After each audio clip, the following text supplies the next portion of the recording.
Welcome to another episode of T.H.O.T.S podcast. We are not thoughts, but we have thoughts. True, honest opinions towards success. Join us for another candid conversation and valuable insight on achieving success in life and navigating through today's culture. Hosted by myself, Zykeira Casado, along with some incredible guests. We're here to explore you on your journey of triumph. Let's dive in.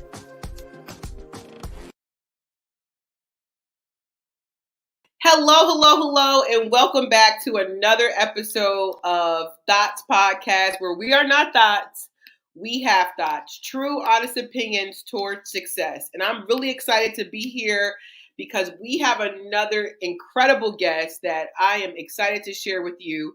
This young lady is a boss lady by right. She is in the mortgage industry. She works with Success Mortgage Partners, Inc., and none other than mortgage loan organizer, and I hope I said the originator, mortgage loan originator, the one and only Teresa Taylor. Hello, Teresa. Hi, how are you? I am excellent. I'm excellent. Thank you for taking time out your schedule to be here with us this beautiful day in April.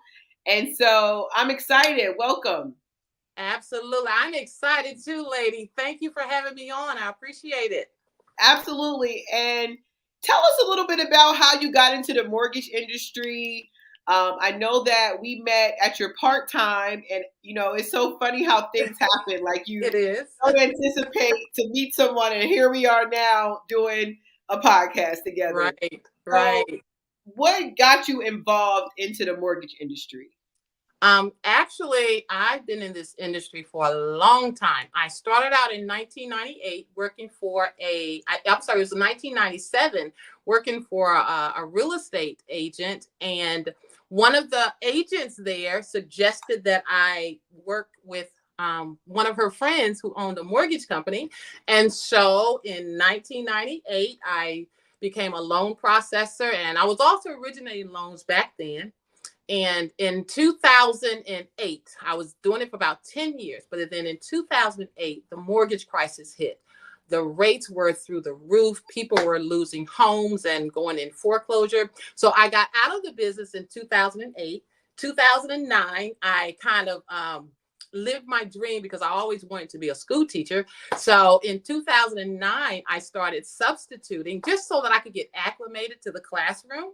Right. And ended up teaching 7th grade math for about 3 years. And then in 2012, I got snatched right back into this business. So I have been back into the business since 2012. So again, it's been a lot of years in the mortgage industry, and it must be my calling because hey, here I am. I'm back in it. I took a break, but I'm right back in it again. We call that the new kids call it circling the block. Is that what it is? Okay, circling the block. Okay, I've circled the block. Okay. Awesome. So definitely, that's incredible. Especially when things sometimes leave us, like ideas. We think, okay, well, this isn't working out, or something else catches our eye, we deviate, but yet the things in which we really should be doing somehow find its way back to us, right? Absolutely. We circle the block, we come right back to it. And so here I am. I'm right back at it. So tell us some things about the industry that you would say might be a misconception that some people don't really, like me, I'm in the process of looking to be a homeowner, right? Uh-huh. And so people who are not, they might look at the process and go, oh my God, it's such a big, hard deal, right? Yeah. But what would you say in regards to some misconceptions in regards to home ownership that people may have? I think there are several misconceptions, but I'm just going to name a few. I think one of them is that many people think that you have to have a large down payment. You do need some money. You got to have some money saved up, but a lot of people think you have to have a large down payment. And that large down payment that many people think you can have is like 20% down. That's not actually required because we have several low down payment programs. We have down payment assistance programs. For example, FHA, you only need 3.5% down. For example, if you got a purchase price that's $100,000, 3.5% of that would be $3,500. So you're looking at about $3,500 on a $100,000 purchase price. But again, you calculate your down payment based upon the purchase price of the home as well as that 3.5%. Another program that we have is we have a USDA program, and that's 100% financing, which means there's no money down with that 100% financing. But of course, you will need closing costs. And that's another misconception, that people think all they need is a down payment. But you also have to consider that there are going to be some closing costs. And closing costs can be real estate taxes. It can be the appraisal, the attorney fees, you got lender fees, you got inspection fees, and sometimes there's going to be mortgage insurance. So large down payment required. That's one misconception. You don't have to have that 20% down. Thinking that all you need is down payment, you're going to need some more money because you're going to have closing costs. Another misconception is that people think that you have to have perfect credit. You don't have to have perfect. Of course, everybody wants that 780, 800 score, right? Yeah. Everybody wants that. Who is FICA anyway? Let me stop. Say what?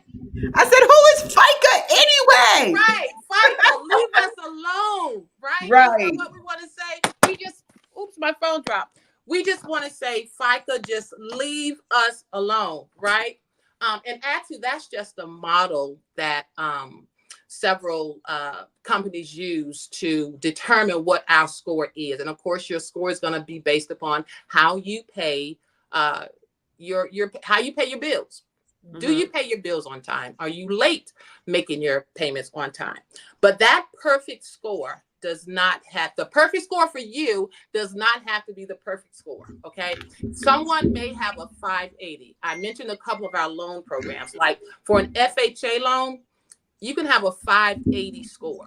For a USDA loan, you can have a 600 score. For a VA loan, you can have a 580 score. So that perfect credit score, that 720, 760, 800 score is not required. So that's also a misconception. But even if you have those scores, you still have to make sure that you're paying your payments on time. You know, if you got some late payments in there, that's definitely going to affect your ability to purchase a home and to get pre-qualified. Another misconception is that some people say it's not a good time to buy. Well, is it ever a good time to buy?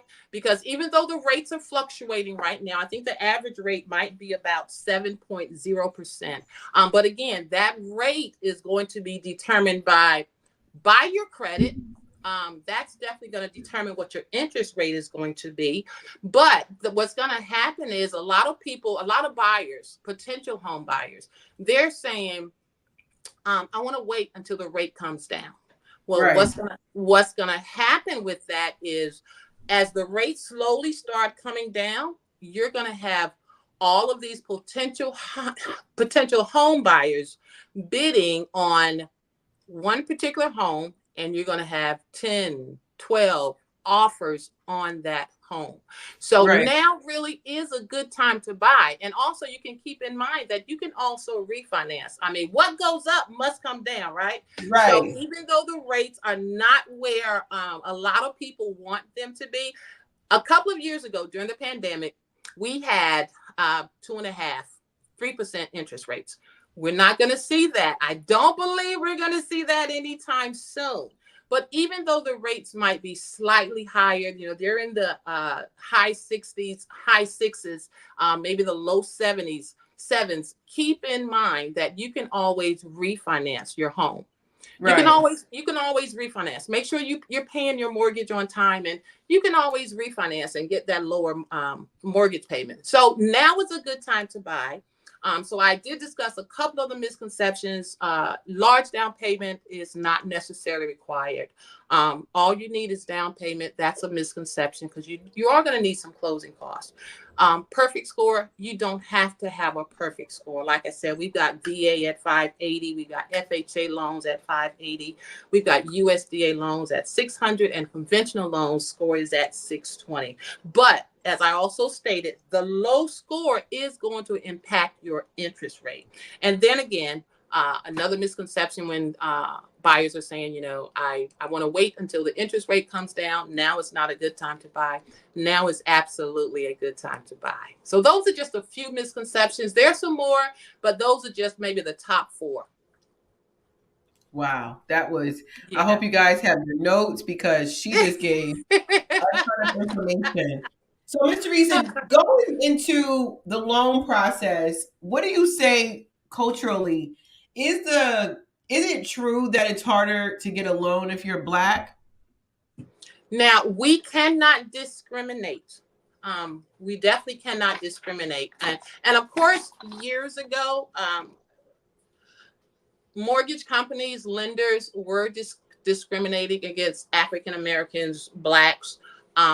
Sometimes if they saw you in person, um, that was one reason why they did it. There's also questions that are asked on the application, and you're not required to answer those questions because it will ask you about your race. It will ask you about your ethnicity. And of course, you do not have to divulge that information.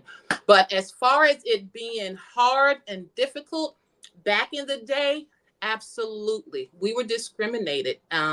It was something called redlining, where they put a certain color of people in certain areas, and realtors would kind of like direct you to that area. Now, that's something that you cannot do now. You cannot lead an African American or Hispanic into a particular area because that's where most of the Hispanics are, or that's where most of the Blacks are. So even though people may do it on a sly tip, I wouldn't advise the realtors to do it. I would not advise the loan officers to do it because we have to be licensed to do what we do. And we Right. could absolutely lose our license if it's found out that we are being discriminatory against Blacks, Hispanics, whatever other race that someone may be. We cannot discriminate against them. But if you have your ducks in a row, Yeah. there should be no reason why even us as Blacks should not be able to purchase a home and become home buyers. But I would like to say that a lot of us don't know the process. We just don't know because we're not educated about it. So I suggest if there is a home buyer seminar going on in someone's area, I would suggest you attend that home buyer seminar because you're Yeah. going to be educated. You're going to use that knowledge to purchase a home. But again, a lot of people don't know where to start. And the first place to start is contact the loan officer, contact the realtor, see what you pre-qualify for, see how much house you can buy, because Yeah. we don't want you out here looking at a $300,000 house and you only pre-qualify for 250 or 215 or even 275. So the Right. first step is to be knowledgeable, get that knowledge, reach out to lenders. If you have questions, reach out to a lender, reach out to a realtor. I say most of the consultations, but I believe all of the consultations are free. Ashford and Simpson had a song back out in the day said it don't cost you nothing. Listen, it doesn't cost you anything. It doesn't cost you nothing to just reach out to a lender, reach out to a realtor and just see if you're in a good position to purchase a home. Excellent. So you mentioned something earlier about the application process does ask you questions. Do you recommend to not answer those questions, or do you think it would be conducive in the beginning stages? Obviously, they're going to find out you're Black, Right. but do you think that you would advise to not check those boxes, or would you check them? I personally would check them. So I'm going to say it would be a personal decision because I've had several applications where, they didn't. They said, I do not wish to, I do not wish to divulge this information, or something like that, or I do not wish to answer. But I would say that would be a personal question. I mean, that's a personal question for someone to give a personal answer as to whether or not they choose to do it. Because again, we as loan officers, we could get into big trouble. I mean, we could get fined. We could lose our license if it was found out that we discriminate against someone because they did divulge that information, or even if they choose not to, and we feel like, well, this person didn't want to tell me, that they were Black or whatever, we could still be held accountable for that. We could get fined. We could lose our license. But again, I would say it's going to be a personal decision whether or not you choose to divulge what your race or what your ethnicity is. Got you. And so I just wanted to go back to something else. With the redlining and gentrification that happens, going into and I don't know if this is true or not, that's why I'm asking, does community have a right to protest if someone moves in or no? I would think, well, there is freedom of speech. That's okay. You can protest wherever, but is it morally right? I don't think so. I don't think white people should protest because Black people are starting to move into their neighborhood. I don't think Black people should protest because white people are starting to move into their neighborhood, or Hispanics or any other race decides to move into their neighborhood. We're free. We should be free to live wherever we choose to live. So I don't think it's right. But do they have the right to do it? They do have that right to do it. I don't think it's right, but yes, they do. You have a right to protest. Yeah. Yeah, that's just part of our freedom of speech. You have a right to protest. Got you. Okay, but it's not like a law that says, you can't protest. No, I don't think there is. If there is, I haven't seen it yet, so I may have to check into that. No, I just saw, you can't believe everything on social media, but I did see a situation where HOA or a community was like banding against someone moving there. I don't think the person actually moved, not because it was a law. I think it was more so like, I don't want to deal with this. Right. Yeah. Which is understandable, but the me would have moved there just out of spite. Say, watch me. Listen, watch me. But now, yeah, I don't think it's quite a law where you can't protest, because you can protest wherever. But I just don't think it's right. It's just not right. Definitely not. Okay, so now, is there ever a client that you would recommend for them to rent? Like, is there any cons to buying or certain lifestyles that you wouldn't recommend that they should make the decision on buying? Yeah. Well, unfortunately, a lot of people can't afford to buy.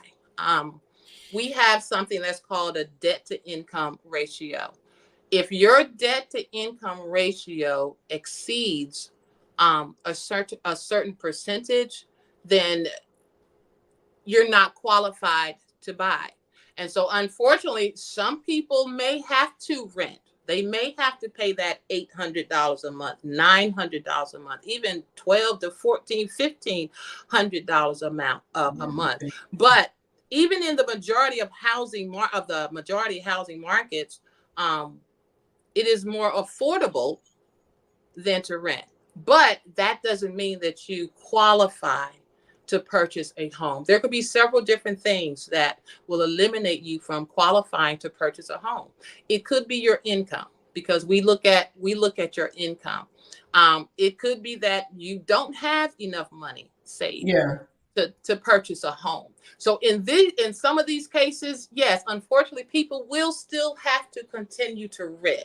But it's always good to talk to a lender, talk to a realtor to find out where you are. Because again, if you're paying $1,500, $1,600, $1,800, $2,000 in rent, that absolutely can be a mortgage payment.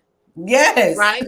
Right? I was frustrated one day because my friend, when I first moved here, she was telling me how much she paid in her mortgage. Now, this woman has I think it's a 3-bedroom, 2-story home. not the biggest backyard, but she was paying $200 less than what I was paying for a 2-bedroom apartment where I don't even have half this woman's space. Right. So it can be very frustrating.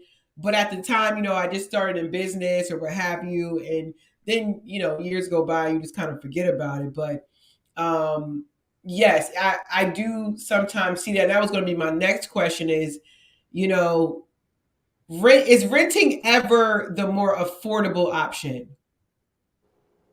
It Or the depends. more practical or logical option And besides. that's why I was saying it depends, because some people may not just be able to buy right now. They may not be in that space. They may not be able to get pre-qualified or pre-approved to buy. So yes, you can go. Unfortunately, yes, you go But, ahead and rent. but And a lot of people, and I will say this too, a lot of people like renting I was going because to say, what if they can afford it? They qualify. Is if there they ever a situation like, let's say they move a lot? I don't know. I'm just trying to make up scenarios on if there's ever a situation where a person is in a position to buy, but it just doesn't make sense to.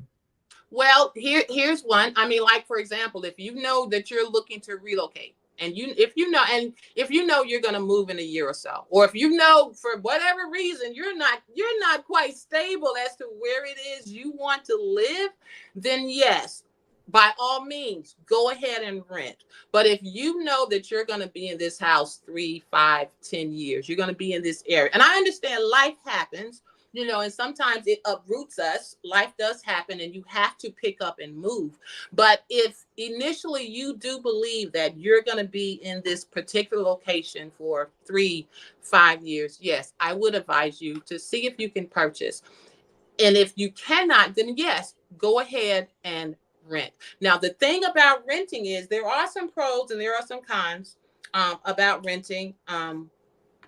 Such as you don't build equity in that property. Mhm. You can't paint that wall orange, or you can't lift that carpet up, or you can't hang whatever you want to hang from the ceiling, because it's rental property, and you're also putting that money straight into someone else's pocket. It's not going towards the home equity for the loan, and it's not going to give you any type of benefit, such as you get tax benefits when you own a home. You can improve your credit when you own a home. You get greater privacy when you own your home. You don't have to worry about that rent increasing. And I talked to several people, and they tell me how much seems like every year, It is. It's every not, year. every year it goes up.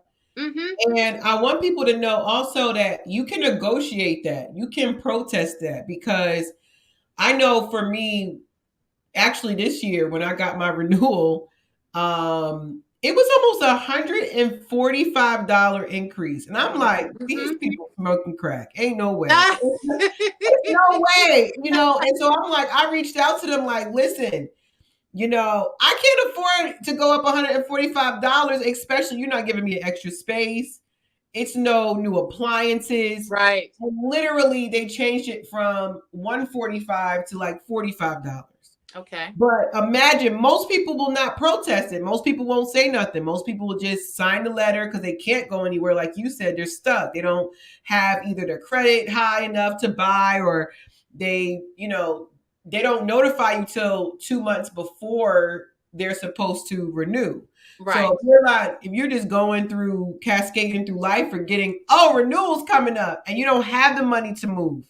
You know what Right. I mean? Now you just see the 145 like, I'm just going to have to make it work. And now this person, people don't realize how much more that is a month, because think about it. Dollar Tree added 25 Come cents, on. 25 cents to their dollar. And it annoys the hell out of me every time I go in that store. Listen, it used to be when you go in the Dollar Tree, you got 10 items, You that's gonna paying be $10 10 plus cents tax. for You 10 go times. you go in there now, it might be 15, 16, $17 for those 10 Yes. items. So you're absolutely right. So you got to consider that how many people don't say anything. So I just Yep. wanted to put that Disclaimer, since I'm an expert in renting. But listen, you know, my phone keeps falling. I'm sorry. But listen, you are absolutely correct. Seriously, year after year, rent is going up. And like you said, many people aren't saying anything. They're just signing off and renewing their lease, or they have to go and find someplace else. And even if you go someplace else, the rent may be a little bit more expensive than where you were. So people Right. have to consider that when you are renting, if that rent is going to go up, can you afford that rent? Yeah. Or Yeah. you're gonna be stuck there, or you may end up going to some place where you can't afford because the rent went up from $1,500 to $1,700, and now you can't afford it and you can't qualify to purchase a home. So what are you gonna do? You're gonna end up settling for some place that may not even have been better than the place that you were. So there's a lot of pros and cons to renting, versus buying. Another thing I wanted to say about renting as opposed to buying a home. When you're buying a home, I think I mentioned about the tax benefits. You get tax benefits when you buy the home because you're paying interest. And so those interests can be recorded on your taxes. When you do your taxes, you're able to get a tax credit or a tax break when you purchase a home. Another thing, people don't want to buy their homes. They don't want the responsibility of, if let's say if you buy a house that has a yard, they don't want the responsibility of taking care of that yard. You're going to have maintenance and repair when you That's the buy a part that home. I don't like. See, I do like when I get something wrong, I could just call them. But right? that's the only thing I can see really that's, anyway, go ahead. I didn't mean to cut you About, off. yeah, no. I was just going to say, and that's it. Maintenance and repair. When Yeah. you own your own home, hey, you're going to take care of the maintenance. If that roof starts leaking, God forbid something happens, and you better make sure you. I'm gonna not going to say you better make sure, but you have to have homeowners insurance when you purchase a home anyway. So there's a couple of things that are tied to the mortgage payment. It's not just that mortgage payment. You're also going to have homeowners insurance. You're going to have real estate taxes. And if they have you mentioned HOA, if Yeah. they have homeowner association dues, you're going to have that. So make sure that when you're talking to a realtor, if they say your mortgage is $1,200, or you're talking to a lender, and if they say your mortgage is going to be $1,200, make sure that you ask them, or make sure that they tell you that whether or not that $1,200 is including your homeowner's insurance, your taxes, and your homeowners association dues, if there are any. But Mm. some people just like the rent. I mean, again, they don't want to take care of the maintenance. If something happens, they call to the office. The office sends somebody. Hopefully they send somebody quickly. You're not Yeah, waiting I've 2 or been 3 blessed days. down here. Yeah, down here, since because I'm not originally from here. I'm originally from New Jersey. Uh-huh. And back home, you put a damn maintenance request. Being that I was at a private home, my last apartment, well, it was like a duplex. My Uh-huh. last home in Jersey was a privately owned, and that took forever. But here they don't take long. Yeah. So definitely, but I definitely wanted to open up and give some insight on really how I met you, Miss Teresa. And I want to dive into this seriously because Teresa was working. I just want y'all to understand that. She was working. And it brought back so many memories to me, because I know when you are on the hustle and grind, you will forget you are even in your job. Like she's literally was working and she didn't care. She like got some paper. She couldn't find a card. She found some receipt paper, wrote down my number. I took a picture of the receipt paper thinking in the back of my head just in case I lost it. But, I was happy that you also messaged me a reminder. Hey, Miss Lady, you Uh-huh. remember me? This is my card. Make sure you tell some people about me. Where is the ambition coming from? Where a lot of people, they work their regular job and then that's it. They just They'll make every other reasoning to, I'm tired, I put too much work in. But here you are, a very beautiful young lady who is focused in on your passion. I think that's what I actually got fired for doing what you did. Mm-hmm. Not per se the same exact thing, but I used to work with this child care. They provided the vouchers for people. And mm-hmm. when I was done with my work, I would get on the phone and start making healthcare sales calls. And the girl got mad and was like, "You can't be doing." I said, "But my work is done." She was like, "Fired." Right. Listen. I'm like, "Bye. I don't care. Bye."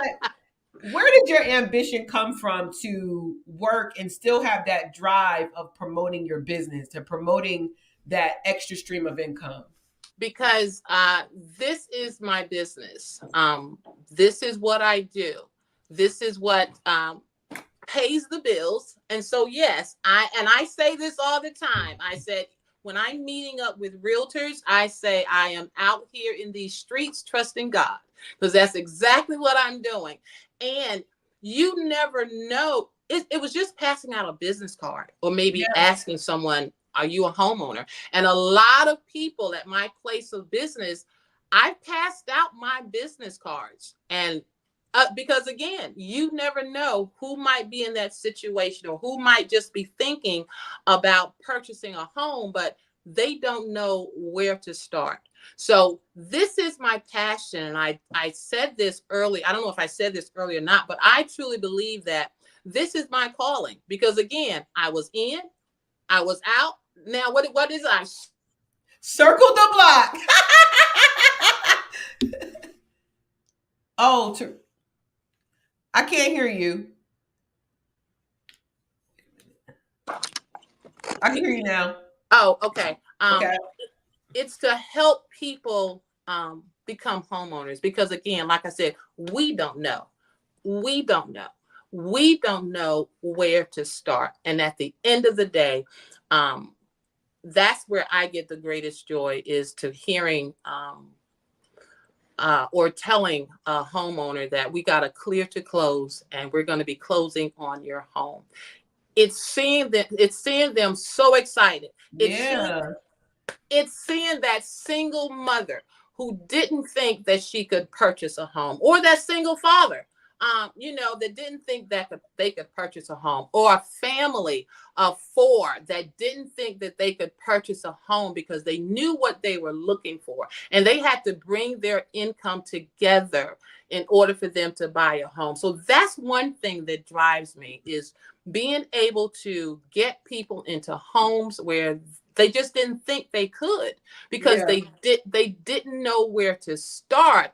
And also because, and I'm hoping this isn't the case, but again, we have to be educated. We need to know what programs are out there for us, and not just for the other people.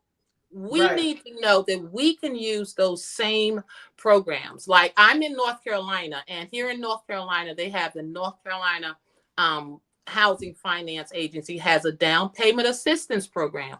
That's $15,000 that someone can use towards down payment and closing costs. Now, of course, you have to pre-qualify for it. Your score, you have to have a 640 score, and your debt to income can't exceed 45%.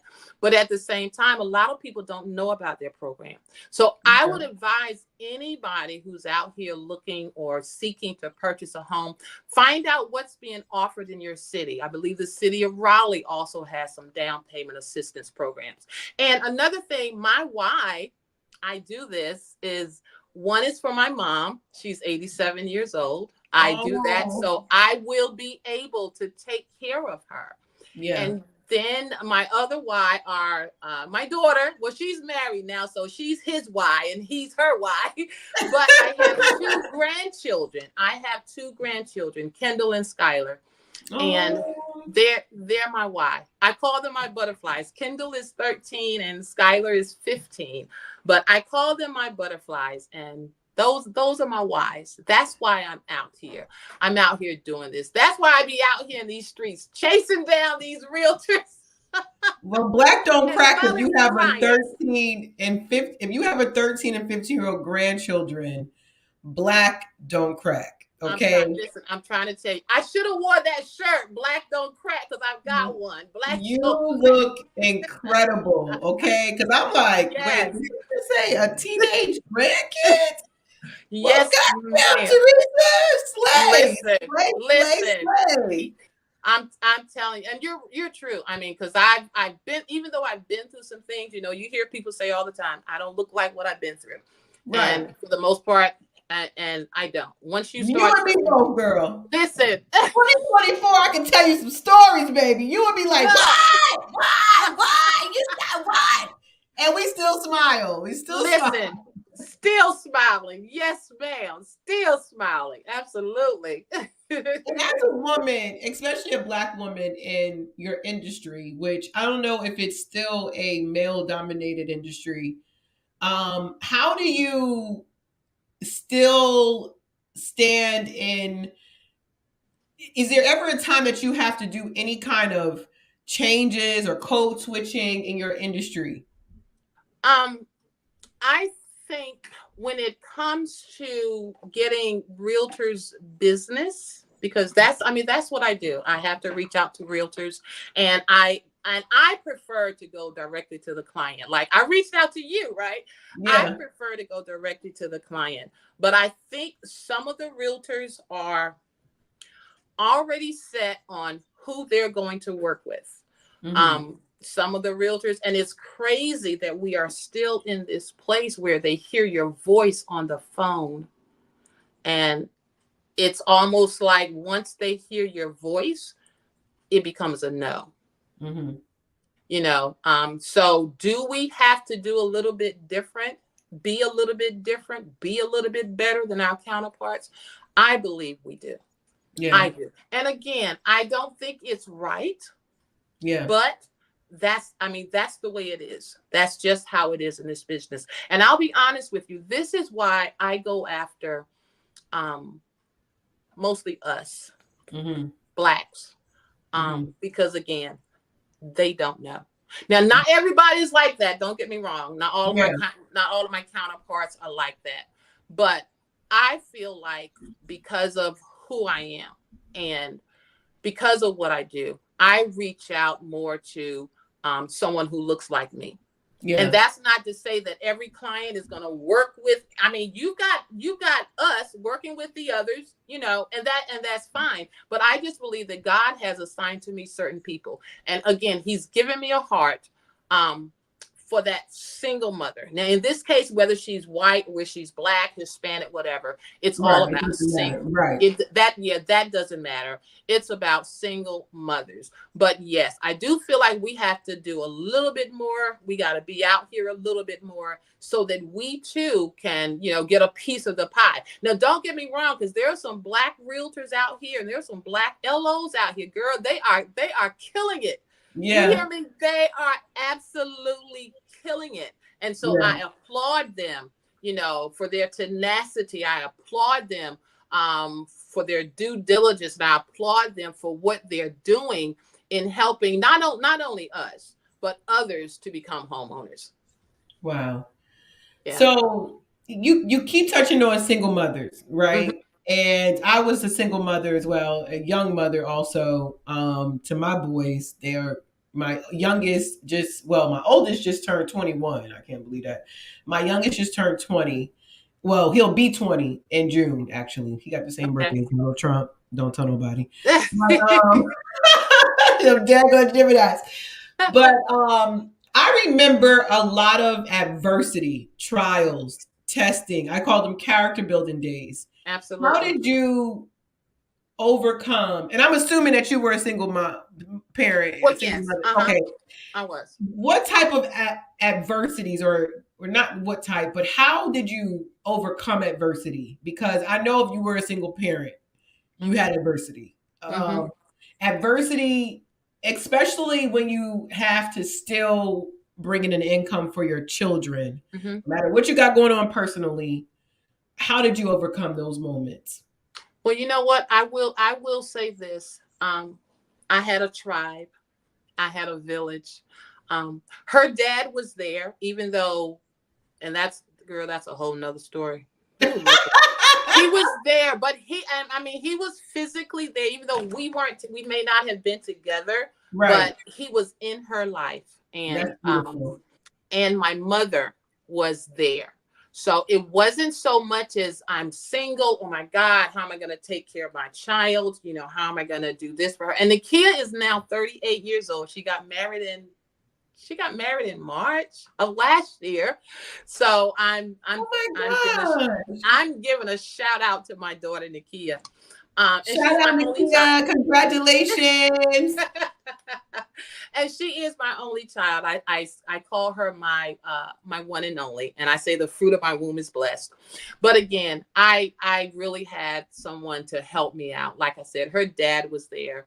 You know, a lot of dads, some dads are there, and I'm definitely not gonna bash dads. I'm definitely not gonna do No, we are not. definitely not gonna do that. But We don't do here on T.H.O.T.S. No, ma'am. We're not gonna do that. But he was a good father, even though we weren't together. We were together off and on.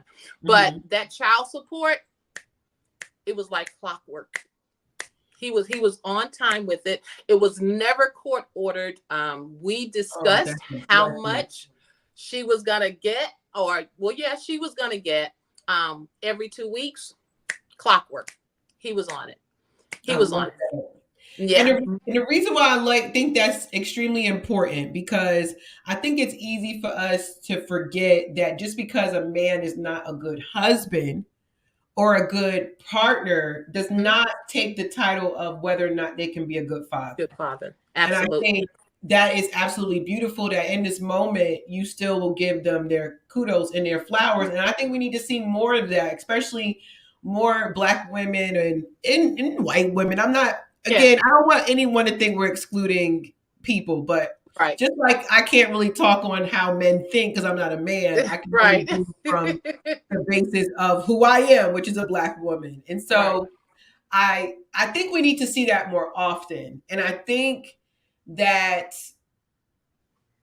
and because there is a difference between a single mother and a mother who is single. Right. Big difference. So now another thing you said was you had a tribe, you had help, you had community, you had a tribe around you. Do you think we lack that now as in this generation, where not so much that we don't have help, but more so the concept that it takes a village? Because I remember, I think maybe my generation was the last generation where you could yell or, you know, you didn't want to get in trouble by nobody, not just your mom, dad, grandparents, but if the neighbor next door saw you cutting up, the auntie from across the street was cutting up. Do you think we need those times back as a community? I absolutely do.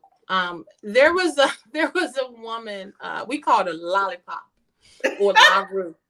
Now listen, I mean, she was probably as big as Medea. She was big, she was tall, and when she spoke, listen, it felt like the earth trembled. If you did something wrong, she had no problem. May she rest in peace. She passed years and years and years ago. But if you did something wrong, she had no problem correcting you. Yeah. But I think nowadays some parents feel like, you know, nobody can correct their children but them. So, like I said, I got out of the mortgage business, started teaching. I taught 7th grade math, and 7th grade. 8th grade made me quit when I could tutor. Look, that's why I only did it for 3 years. That was it. I couldn't stay 3 years. That was it. And some of the students, I mean, and you pretty much know your children, but at the same and with the same token, some kids are gonna act better in school, even than they do at home, and some kids will act better at home than they do at school. So I wish we could go back to some of that, but then you have to be careful of who you allow around your children. Of course, you need to be careful who you allow to even discipline your children. So I think that's a personal matter between the mom as to who she allows to discipline her kids, but also understand that your child can be influenced by others. And so you have to watch that as well. I mean, when they go off to school, you think you might know your kid. And I'm going to share this with you because I remember my daughter, Nakia, I think Nick was in 10th grade, 11th grade, something like that. Because there are some things that your child will do, and there are some things that your child is not going to do. I got a phone call that Nakia has skipped class. Mm-hmm. Man, I went out to that school and I said, now, I know my daughter. There are some things that she will do, and then there are some things that she will not do. Skipping class was not one of them. You hear me? So I was out there and I voiced myself. And that's another thing. I think parents need to be present. Show up in your children's activities. I don't even know, do they still have PTA meetings? I don't know. I don't know, because my kids, they do have meetings, because I do get the pleasure of sometimes seeing the kids that leave because I do home daycare. Okay. And sometimes if I have brother siblings and one goes to kindergarten, I still see them. Mm-hmm. They're like, oh, we got a PTO meeting today, or we got a parent teacher conference. Yeah. And all of that. So yeah. I do believe that you definitely got to be mindful, because everybody don't have the right or the same mindset when it comes to village, community, and parenting. So you definitely don't want, and I think we could have it takes a village to raise the child mentality again, even without beating them. I think with children, what I learned, because I tutored from 6th, 7th, and 8th grade for a year and a half. Wow. When I got to 8th grade, I quit. And I went back to my babies. I said, I can't do it. And so, the thing that I've learned about babies, or, kids that are like older toddlers, like 4 or 5 years old, they want to just be seen. They want to know that you're there. If I don't like to use the bathroom that the kids use. So my bathroom is a little further out into my place, right? And so they will still look for me, even though if it's 10 seconds, one of them is going to be like, where is she? Right. I can leave the door open. It doesn't matter. They're going to look for me. Right. And so I think just the mere presence of knowing, because sometimes I'll be out and I'll see the kids playing, and, I'm not an old lady, but I have a very old spirit. So if I see a kid cutting up, I'm like, I know your mama. Right. And then I'm like, she knows my mom. And so every time they come around my house, I don't know those parents. I don't know any of their mamas from a can of paint. But when they come over here, they know I know this woman's watching. And I think, if anything, if we don't have to beat the crap out, I think that's a learned behavior from back in the day, slavery times. They sometimes had to beat us so we didn't do things that would get us in line, to get us in line. That's right. Right. Looking at you could. It's natural for a kid to look at white folk, right? But if you back in the day, if you did, you could get killed. That's right. So they'll beat your behind until you got the damn concept in your head. So I think now, because we are in a different age, just the mere presence and knowing, I think, is enough for a kid to feel that it takes a village. Now, it absolutely does. And then I think it lets them know that somebody cares for me, somebody other than my mom, other than my dad, other than my auntie. They actually care for me. They're actually concerned about my behavior. They're actually concerned about my future and how my behavior can lead me to something that, that I shouldn't even be doing. Yeah. So it's good. It does. It still takes a village. It still takes a tribe. Yeah. And what show just popped in my head? Do you remember? You remember Urkel? What was it called? Family Matters. Family Matters. Yeah. So there was a show on Family Matters. I don't know if you remember Rachel, the best friend of Laura. Oh yes. My daughter was watching that show too. She skipped out the house to go to the party, and her mom came to the party with rollers. Oh my God. Now, I didn't go to the high school with rollers on. So the mom I didn't do goes that. to the party with her rollers and pulls her out. And then Laura and Rachel see each other the next day. She said, "Can you believe my mom had a nerve to come there with rollers?" And then Rachel, I get caught up thinking about it because this is the kind of shows we need now. Yes. And Rachel goes, "Stop complaining, Laura. You know I got home at 1 o'clock in the morning, and you know who was waiting up for me?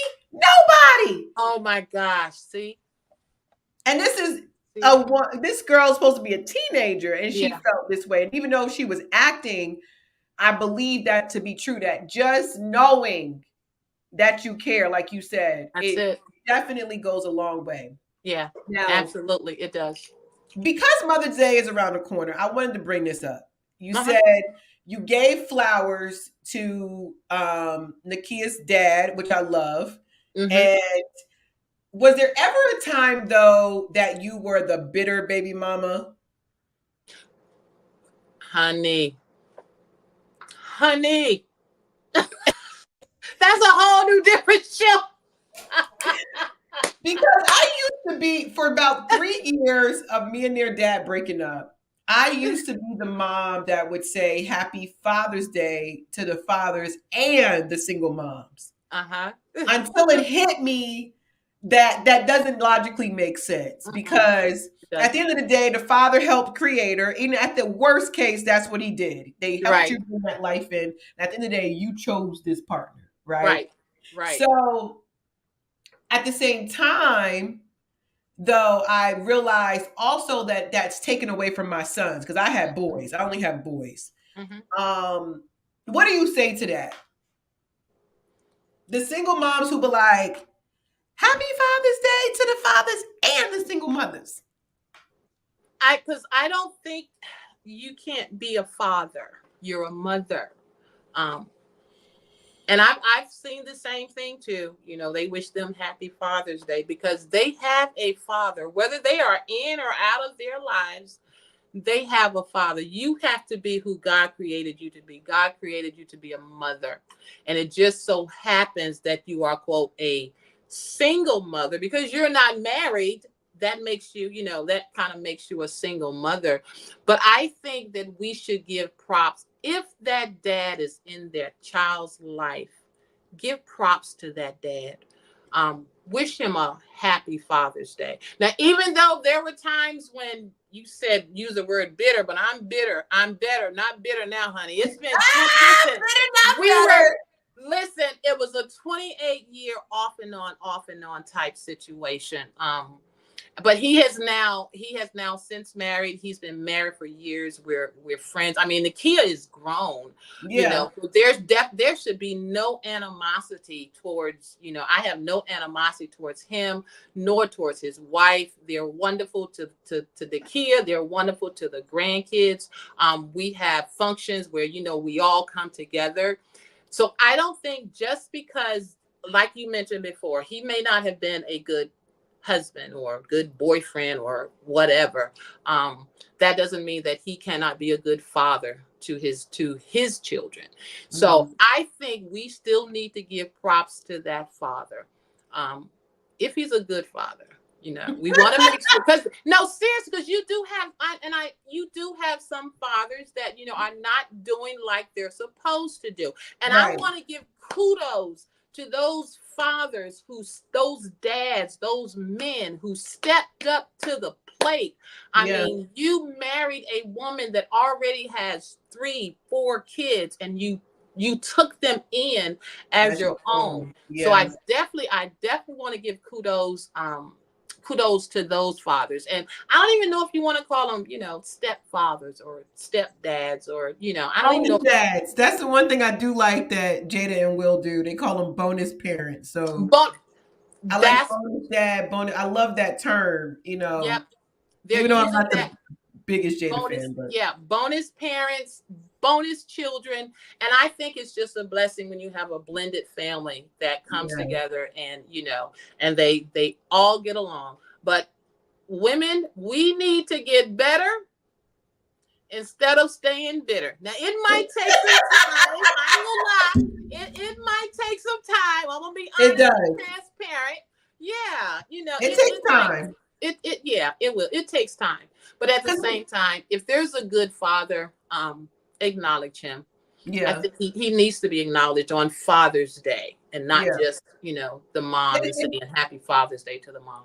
and if he's not a good father, you don't want to bash them No. because at the same time, no matter what you do, the child is going to see part of themselves as that person. Right. And so later in life, when a child is an adult, because a child can't really hone in and understand why someone doesn't love them correctly Right. at that moment, they really don't get that, especially if you throw on fire like, yeah, he's a piece Yeah. of crap and he doesn't love Yeah. you There and you he go. none of this. Yep. That's hurting your child. Absolutely. That's a form, I think, is abusive because again, yes, he might not. And you know what's funny, Teresa? In my home daycare, which is majority black kids, I do have Hmm. white kids as well, or Caucasian kids, and all of their fathers are active. And I love over it. the years, and I've been doing this for almost 12 years, I 13, love it. 12 or 13. All of the fathers were active. The only one, ironically, or two that wasn't over these years, and I've been through a lot of kids, didn't look like us. Ah. And so sometimes I wonder if the number is as high of men who don't take care of their kids that's black. Because then when I Yeah. look around, I really think about it. Yeah, there's some. Now I do think we need to work on things in regards to the marriage and those type of things. And Hmm. if single parenthood went up, I know welfare and the crack era had stuff to do with that, all that Yeah. stuff, right? But when we really look at it, media has really the control of the minds of the people. It just makes me wonder if there's really that big of a number, if the Right. number is that high for us, for black, Right. Right. for black people. And when I look around, even like, in different arenas of people, it's usually the guy is active, and I Hmm. just hope that that isn't the case. And instead of it being promoted that we do have very active fathers, that instead they want to promote the other thing. But And I as think, an and I opinion, think that's the thing with social media or with the news. Um, you want to promote the negative. yeah, Okay, if you've got that's why 10, the podcast is called Thoughts listen. Podcast. I mean, if you've got 10 fathers out there that aren't present in their child's life, okay, but let's talk about that one. Let's give kudos to that one. Let's congratulate that one who's there. Let's Yeah, congratulate that man who stepped up to the plate, like I said before, with a single mom that had four children, and he yeah, stepped up and became the dad. yeah. I So know it's so trouble. much negativity that's on social media and that's in the news. I just think we need to find more positivity. Let's find some more positive vibes, some more people who we can give kudos to Yeah, instead of downing everybody else because of what they're not doing. Let's bless those. Let's congratulate those who are actually doing some good. I mean, whether it's being a father, whether it's being a mother, whatever the situation is. Yeah, let's that's let's why take some of that negativity out of the picture. absolutely. And I Yeah. think that's something that we all can learn from social media. That's very revealing. But like you said, literally, that's why the name of it is Thoughts Podcast, because we know that it's going to be very gravitating because of The name. the name. But Hmm. then when you come, it's like, oh, true honest opinions towards success. Got you. Right. I love it. So it's unfortunate, but that's just the world we're in at the moment. And Yeah. so, but And definitely, I love the and you're advice you gave. let me say this too, and you're right, because what do we gravitate to? We tend to Right? It's not gravitate to the bad stuff. I mean, they say bad news travels fast, right? it And fast, like a again, lightning. with the title of your podcast, people are going to be like, thoughts. Let me see what this is about. And then they come in and they are actually enlightened Yes. about different things, about what's going on in our culture, about what's going on in our world, about how do you become a homeowner? So I applaud you Oh, thank for your you. podcast. Thank you so much, Miss Teresa. I appreciate that.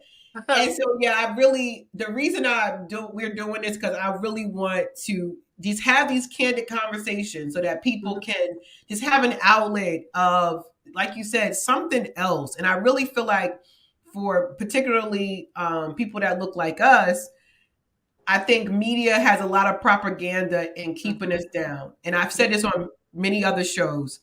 Unfortunately, the strongest relationship right now is with a black woman and a white man. That's the longest, as far as Uh, stability. For mm, stability, let me make that clear. For stability, economically, the most powerful couple is a black man and a black woman. come on here. Yeah, so when they did statistics and did the rate, all the stats and stuff, economically, there was nothing more powerful than a black man Two and a black black people woman. together. Yeah. Economically, financially, wealth building, we was Mm-hmm. it. And so we got to be mindful of that, that if that's the reality, then that makes sense to why there's so much that's taken us away from that. You Right. know, the like you said, ladies, we cannot be bitter. We got to be better because at the end of Absolutely. the day, at one point you created a child with this person. To have Right. to go to the polar opposite that you made love, you created this baby. Right.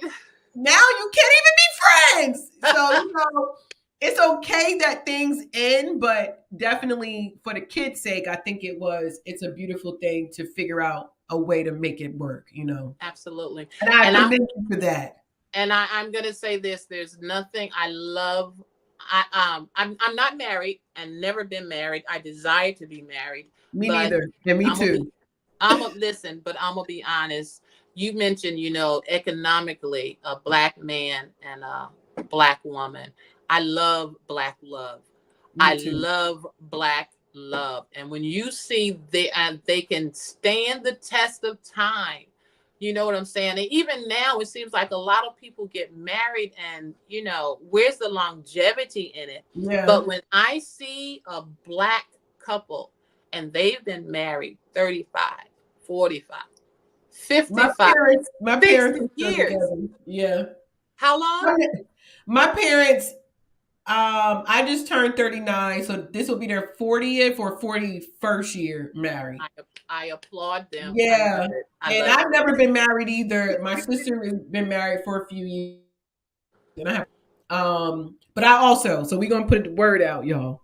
All Me and right, Miss listen, Teresa we're have here. never been married, but we do have a desire to be married, okay? We With the do. right person. We ain't desperate though, so don't There get you it go. I twisted. listen. I'm not thirsty. I'm good over here. But Right. if the We're Lord sees alone. fit, We're alone, but we're not lonely. there you go. Yes. I love it. I love it. I love it.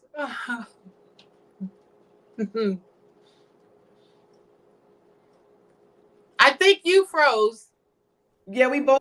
Now, what we want to do is, Therese, what I always like to ask all of our guests is to give their perspective of our quote of the week. And this one might be the longest quote that we have. And since the show has aired, but let's get into it. So the quote of the week says, "It is funny. It's a funny thing about life. Once you begin to take note of the things you are grateful for, you begin to lose sight of the things that you lack." When reading that, what resonates with you? Let me read it again. Keep it up there. It's a funny thing about life. Once you begin to take note of the things you are grateful for, you begin to lose sight of the things that you lack. Oh, that is so true.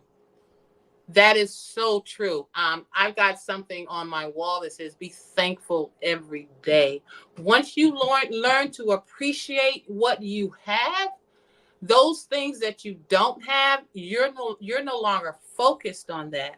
And I think that's what we need to do. We need to focus on the things that we do have. We need to be grateful and thankful for those things that we do have.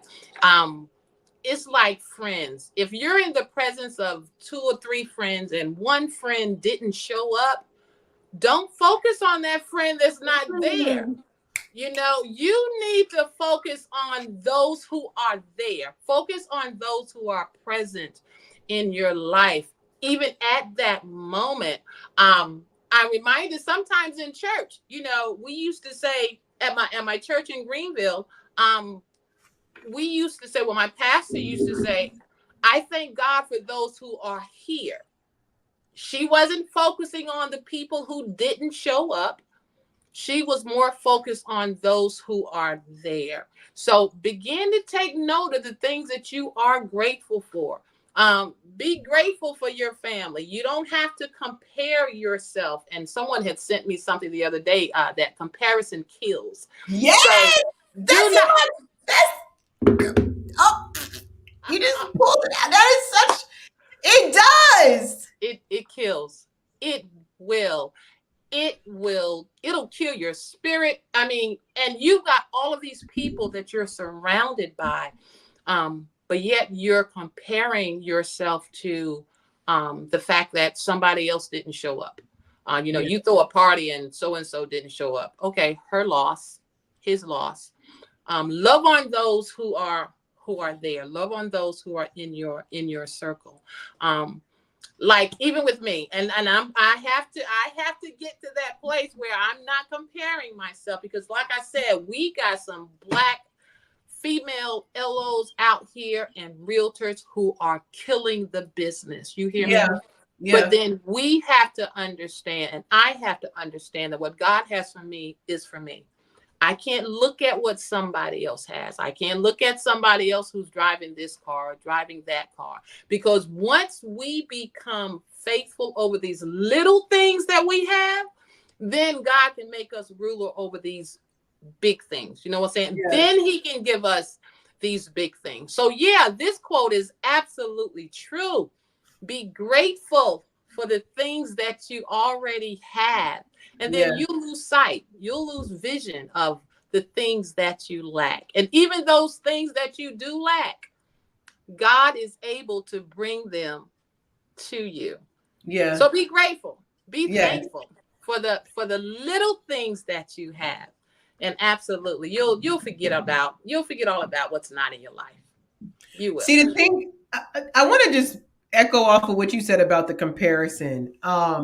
The other reason that you don't want to compare is because you don't know what part of the journey that person has been in. You don't know what they've done. You don't know what trials and tribulations they've been in. You have no clue why they're receiving the blessing that they're receiving. If anything, not comparing, but being inspired by them, by Right. seeing them and saying, if they can do it, I know that it's just a matter of time for me. And Right. and don't be afraid to ask them how they do How it. did you do it? How are you bringing what is your lead source? What is your method to the madness? People surprisingly, especially really successful people from what I find, they want to genuinely help you, especially if you ask. But yeah, definitely that quote to me definitely makes me feel like it's a general reminder to count your blessings and to, like you said, when you spend time with counting your blessings, is there even anything you lack? Because if you don't have it anyway, you don't got it anyway.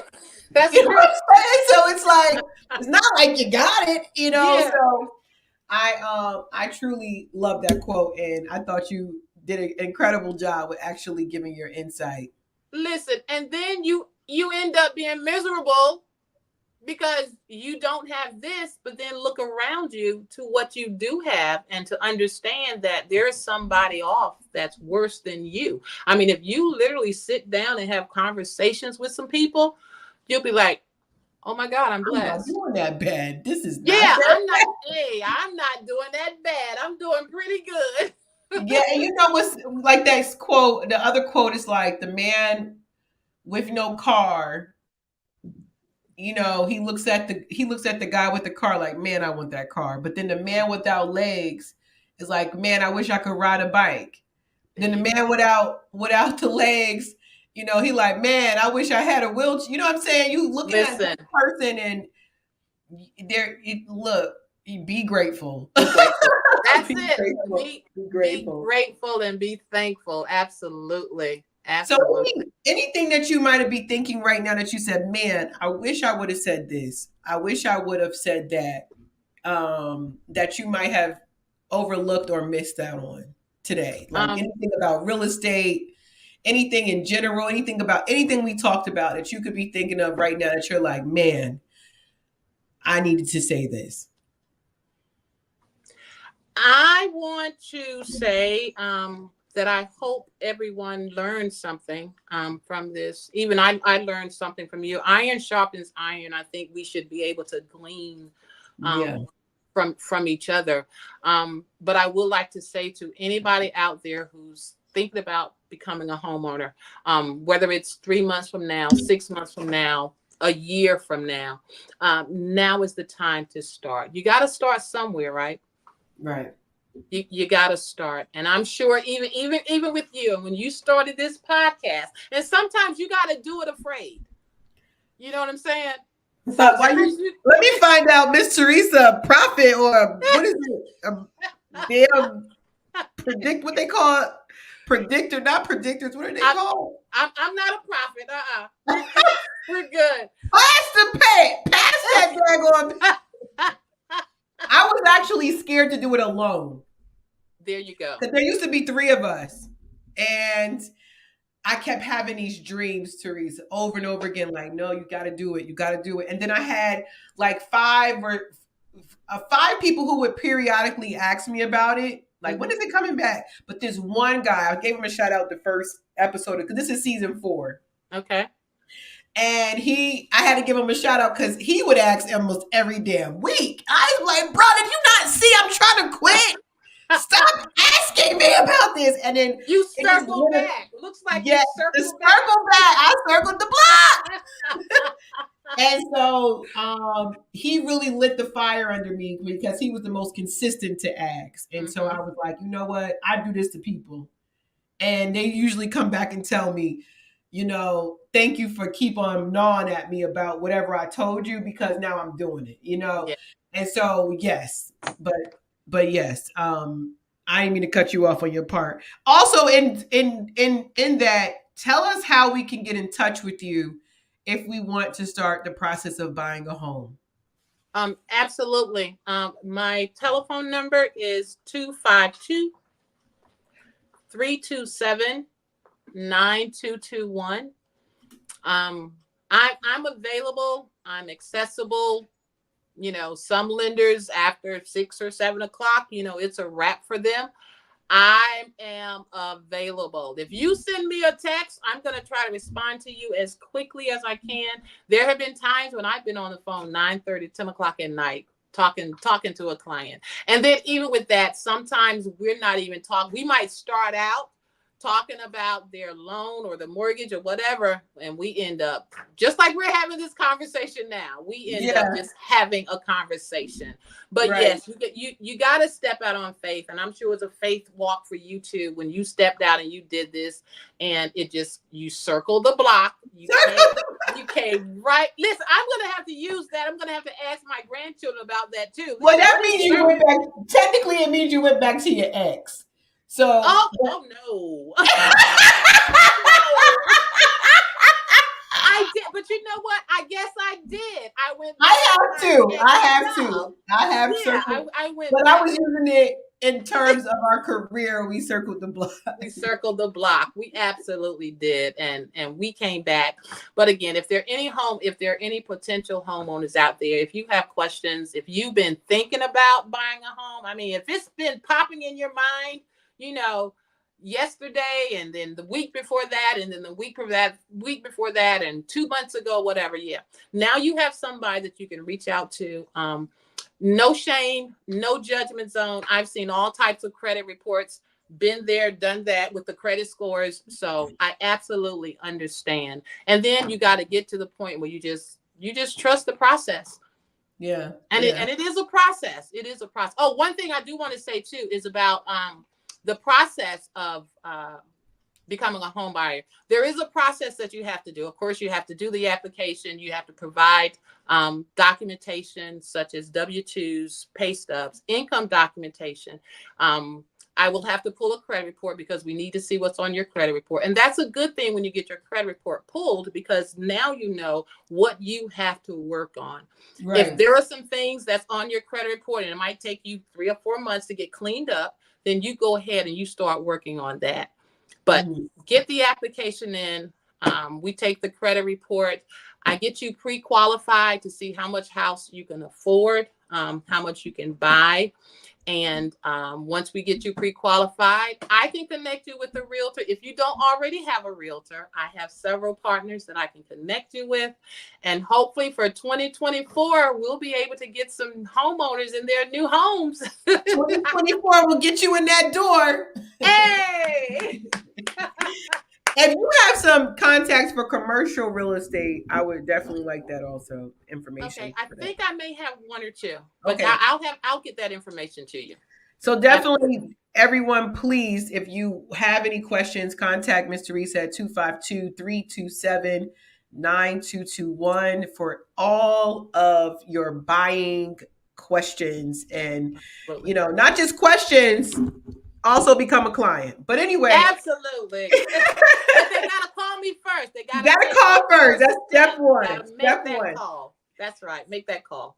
So thank you again, Ms. Teresa, for being here with us. I'm so thankful for you to sharing your thoughts. And so, you know, we would love to have you back maybe in the future. Maybe I will be talking about testimonies on how you helped a lot of people that we know to get some purchasing power under their belts. Absolutely. And so, like I always like to say to everyone before we wrap up, thank you so much. And until next time, for the next show, live your week with love, peace, and hair grease. Bye. I love it. Thanks for tuning in to another episode of T.H.O.T.S podcast, True Honest Opinions Towards Success. We hope you enjoyed today's episode, and don't forget to leave us a review, share your thoughts in the comments, and your reviews literally help us to improve and create content that resonate with you. Until next time, love, peace, and hair grease. Bye.